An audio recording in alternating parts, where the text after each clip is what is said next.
ഈ കാണുന്ന മീൻ തട്ടിലെ ഇത്രക്ക് മീൻ ഐറ്റംസ് ഉണ്ടായിട്ട് കൂടി എൻ്റെ ചേട്ടൻ്റെ കണ്ണ് ചെന്ന് പെട്ടത് അയിലയിലേക്കാണ്.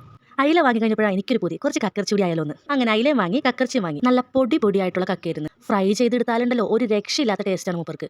ബട്ട് ഇവനെ നമ്മൾ ഇന്ന് എടുക്കാൻ ഉദ്ദേശിച്ചിട്ടില്ല. അയിലക്കുട്ടിനെ കുളിപ്പിക്കുന്നതിന് മുമ്പ് നമ്മൾ കക്ക നന്നായിട്ട് കഴുകി 2 ബോക്സിലാക്കി ഫ്രീസറിൽ എടുത്ത് വെച്ച് മീൻ ചട്ടി കറക്കിക്കൊണ്ടുള്ള ഒരു പ്രകസനം. അപ്പോഴത്തേക്കും നമ്മുടെ മീൻ ക്ലീൻ ആയി കിട്ടി.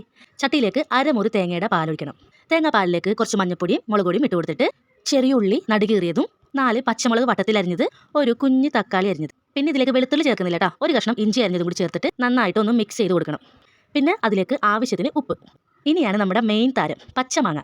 ഒരു പച്ചമാങ്ങ കീറിയതും കൂടി ഇട്ട് കൊടുത്തിട്ട് കുറച്ച് പച്ച വെളിച്ചെണ്ണ ഒഴിച്ച് അടപ്പിലേക്ക് വെക്കണം. നമുക്ക് തിള വന്ന് കഴിഞ്ഞിട്ടുണ്ടെങ്കിൽ അയില കഷ്ണങ്ങൾ അതിലേക്ക് ഇട്ട് കൊടുക്കണം. ഇട്ട് കൊടുക്കുന്നതിന് മുമ്പ് മാങ്ങയുടെ പുളി ഇളകിയിട്ടുണ്ടോ ഒന്ന് ടേസ്റ്റ് ചെയ്ത് നോക്കണം. മീൻ കഷ്ണം ഇട്ട് കഴിഞ്ഞിട്ടുണ്ടെങ്കിൽ പിന്നെ കയ്യിലിട്ട് ഇളക്കാൻ പാടില്ല, ഇങ്ങനെ ചുറ്റിച്ച് കൊടുക്കണം. മീൻകറി പറ്റി പാകമാകുമ്പോൾ ആ മൂടി തുറക്കുമ്പോൾ ഒരു സ്മെല്ല് വരും. ഇതിൽ കിടന്ന് മാങ്ങ നല്ല അടിപൊളിയായിട്ട് വെന്തിട്ടുണ്ട്. അതിൽ മാങ്ങയുടെ പുളിയൊക്കെ ചാറിൽ ഇറങ്ങിയിട്ടുണ്ട് നന്നായിട്ട്. അവസാനം കുറച്ച് പച്ച വെളിച്ചെണ്ണ വെച്ച് കറിവേപ്പില തൂകി കറി മാറ്റി വെക്കാം. ഉച്ചഭക്ഷണത്തിന് ചാറ് മാത്രം പോരല്ലോ, നമുക്കിന്ന് ചുമന്ന ചീര പരിപ്പിട്ടതുണ്ട്. പിന്നെ നമ്മുടെ മെയിൻ ഐറ്റം മാങ്ങയിട്ട അയിലക്കറി. അതിൻ്റെ കൂടെ സൈഡിലായിട്ട് വേണമെങ്കിൽ രാവിലത്തെ ചിക്കൻ കറി ഇരുന്നോട്ടെ. വീഡിയോ ഇഷ്ടപ്പെട്ടിട്ടുണ്ടെങ്കിൽ ലൈക്ക് ചെയ്യാനും കമൻറ്റ് ചെയ്യാനും മറക്കരുത്. നമ്മുടെ ചാനൽ സബ്സ്ക്രൈബ് കൂടി ചെയ്ത് സപ്പോർട്ട് ചെയ്യണേ.